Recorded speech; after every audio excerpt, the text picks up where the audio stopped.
Hello, your favorite kitten is back with another video on Slackville SMP. And last time we built this beautiful little room here around where the Guardian farm works, and I still love it every time I come down here to heal my tools and things. I am just so happy with how it turned out. I think it looks so good still. But there is something that I noticed after I finished recording last episode, and I want to bring it up. I haven't seen these guys move around in a little while. They've been hanging out at Prater's tree. I guess they really like it there. But one of these little guys has shown up here. Ah! Okay. Well, I didn't mean to fall off. Well, but yeah, basically, I noticed this little snaily guy here. I don't know. I haven't seen any of the others yet, so I mean, I'll have to like keep an eye out and see if any more of them appear, but yeah. We got one of our little snaily guys right here. So, yeah, I guess he's coming to see what I'm working on. Maybe you guys would like this place, huh? I feel like it might fit with your vibe just a little bit. But basically, we worked on the inside, and of course there's more inside to do. We still have to do this entire upper floor up here. I'm working on something to be a big centerpiece here. But that probably won't be done before this episode. That'll probably be another episode. I do kind of want to come outside now. We worked on the inside for a while. There is something that I've been meaning to do for a while, and it's get all the little vines and things on the edge of the walls that I have planned. I want to do like long sprawling vines, kind of like what we did on the edge of the walls down here, like over there.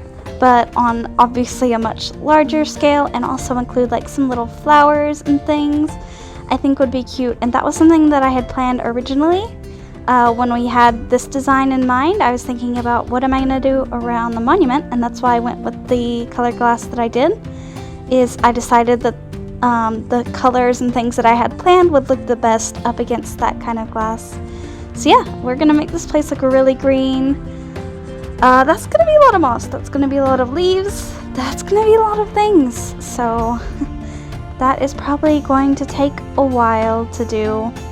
But I'm excited. I think it's going to look really good when I get it done, and it's just going to make this area look so much better, especially when we do eventually get to going around and building more little paths and little lily pads and all kinds of things here in the water around the monument, and I'm excited to get started with that. By the way, the skelly horses, they were driving me crazy. They wouldn't stay on the lead. They're just there now.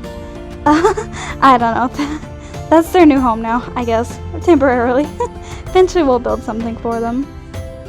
Last time I was coming here to refill my rockets. This area is our automatic rocket crafter, set up by Mammoth and Watchful and all of them. At the very beginning of the season, there's an iron farm up there. I come here whenever we get rockets. We have it set up so it's auto-crafted and you can get rockets. And I've heard someone talking about something, and I discovered something, and now I'm going to share it with you so you can get on the secret too. So, you craft rockets like this. You get your generic rockets. But there's something you can do, an interesting mechanic that doesn't show up on the recipe book, by the way. It'll only show the regular rockets. But what you can do is if you put in your piece of paper and you split it, you still get rockets. But you know what you get?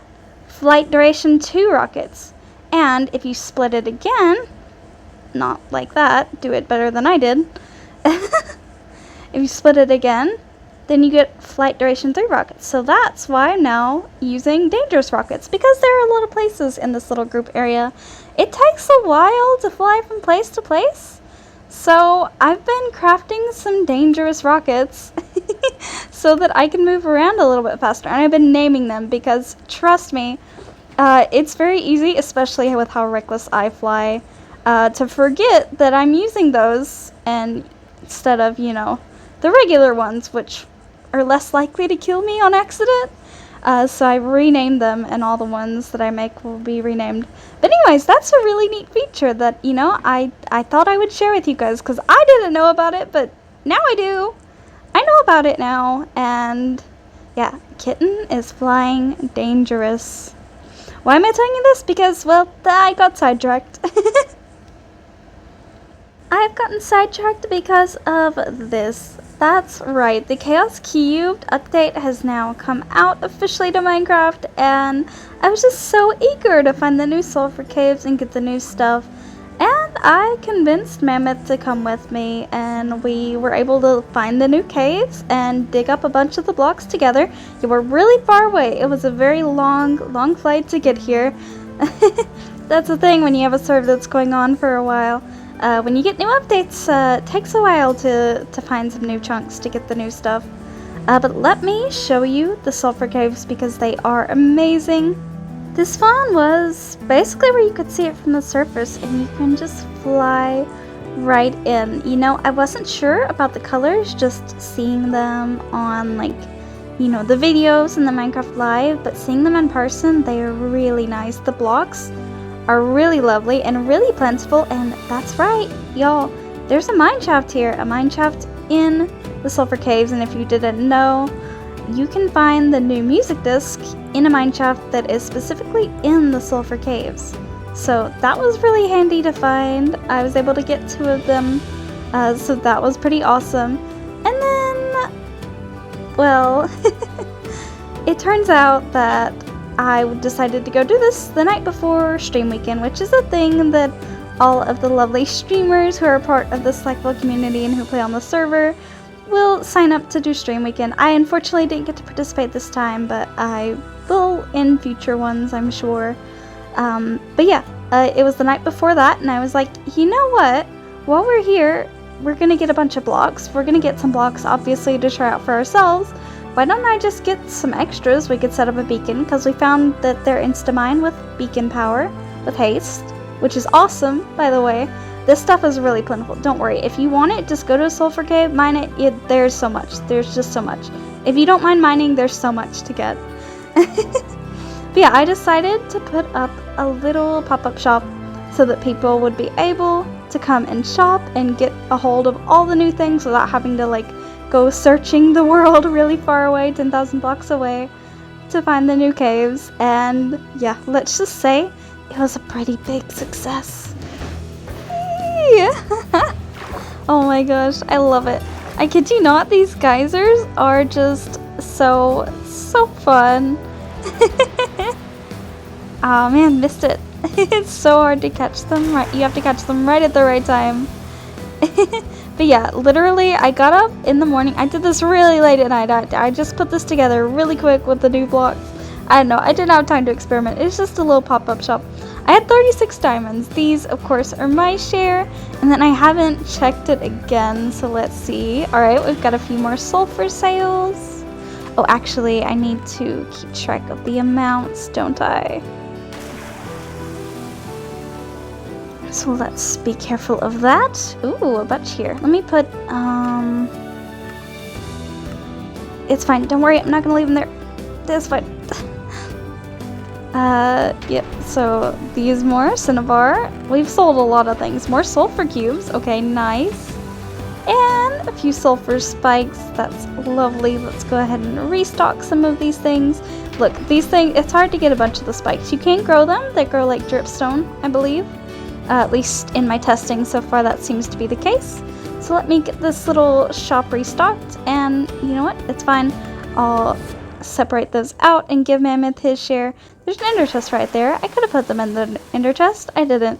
You know what? This is what happens when you get sidetracked. It's like your whole brain just explodes. Yeah, I don't know. But I think this is pretty good, and it's obviously very profitable. People really want to see the new blocks. And personally, I played with them a little bit. I played with the sulfur cubes and the geysers. Mammoth really seems to like the geysers. I think those are going to be really fun to play with going forward. So yeah, I love it. I think this is a great update, and it's been so much fun getting to mess around with it. I can't wait to see especially what kind of games and things people come up with for the sulfur cubes. I know that it's gonna be just so fun to play, so fun.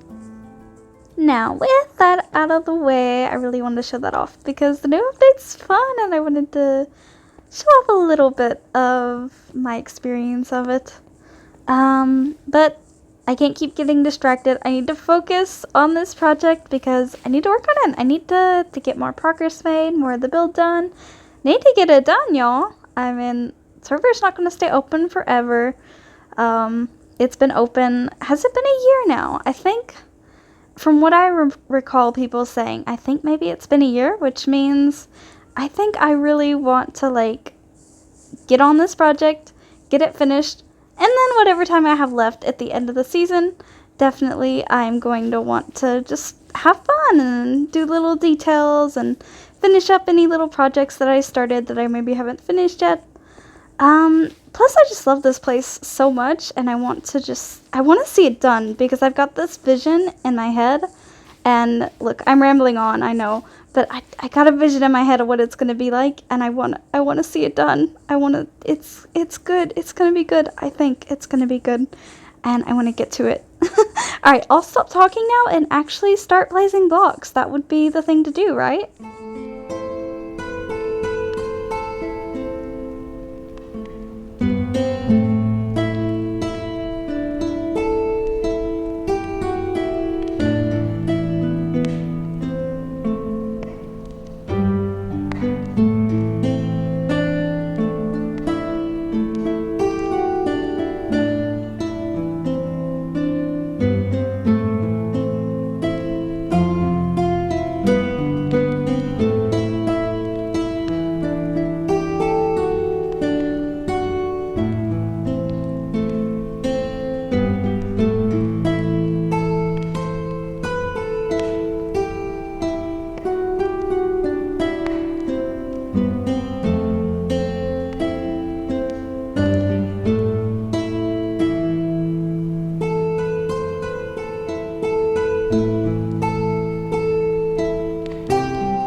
Y'all, it's done, and I couldn't be happier with it. This place is just beautiful. We've gotten every vine in. It's all lit up with glowberries and stuff, so no need to worry about mobs spawning. I decided there were some empty spaces on the corners and on the edges, which is why we have these little markets now.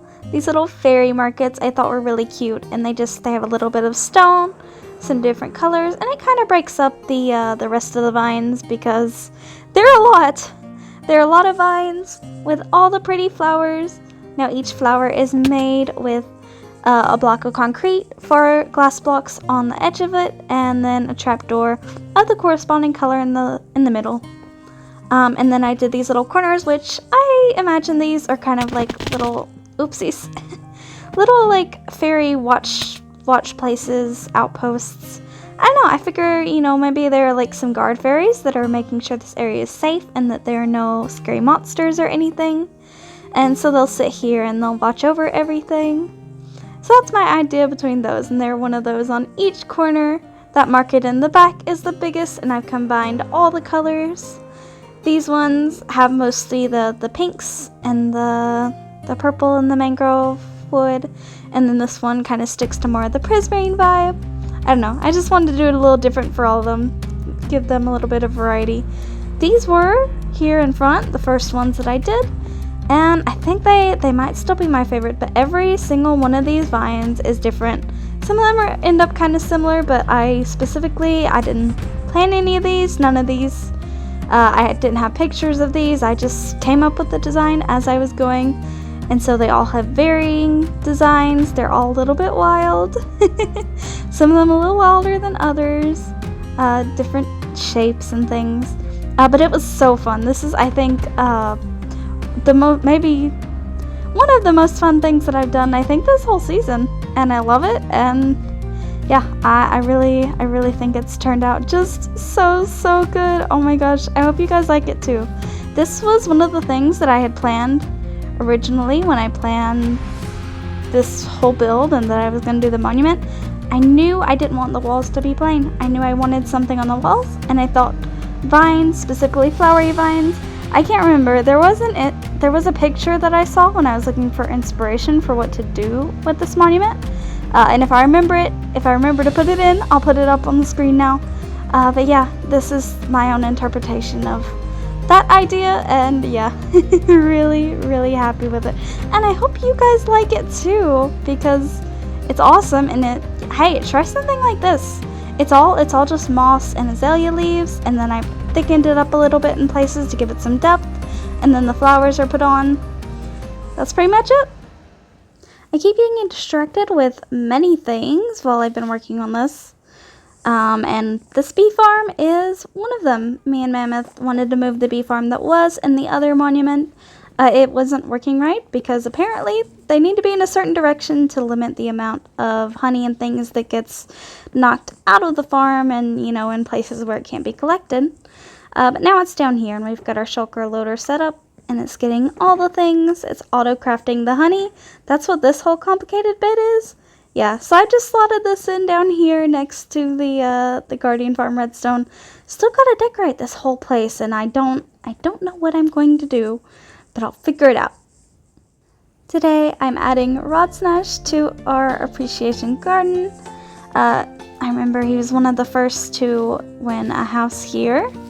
So yeah, that was pretty cool, and he's been in my streams a lot and left some comments recently. I believe he said that you caught up with the rest of my vids, which is amazing. I always love hearing that people are watching the videos. And of course, hanging out in the streams is always much appreciated. Thank you! Speaking of things for the viewers, I've got something new, which you can see right behind me. These are fairies. So these are my little fairy designs. I'm going to have these all over, sprinkled around in different places at the monument, inside and out, of course. You can come on my streams, and if you type the command !fairy, you will have a chance of getting one of these built, and then you'll have your name on that little sign there. These little fairies, the design was inspired by, of course, The Legend of Zelda. I love Zelda, and that was partly the inspiration for why I ended up deciding to go with a fairy theme for this area, is because I thought that this looked like one of the fairy buds, kind of like from a particular Zelda game, Breath of the Wild. Yeah, kind of reminds me of the Great Fairies, their buds, especially when they're closed, but like, I don't know, I just thought the vibe would fit, and so this is of course based on like the fairies specifically from like Ocarina of Time. I think of Navi, so the little ball of light with the wings behind, I think it does the trick. And also anyone who comments on this video, I will put your names into like a little random number generator, and then whoever wins, I'll put a fairy here with their name. I'll pick a color, but you can put a color in your comment if you want. I don't know who it'll be. Like I said, if I get several comments, then I'll just put them all into a generator and we'll see who gets one. Just an extra way, so even if you can't make it to the streams, you can have a chance of getting a fairy still by just commenting on my videos. So, you know, do that. But anyways, that's it for this video. I've gotten a lot done and I'm so happy with it. And I hope you enjoy what's to come, because there's a lot more to do here, and I'm so happy to be able to take you all along for this ride with me, because it is so, so wonderful. Alright, that's all. Bye!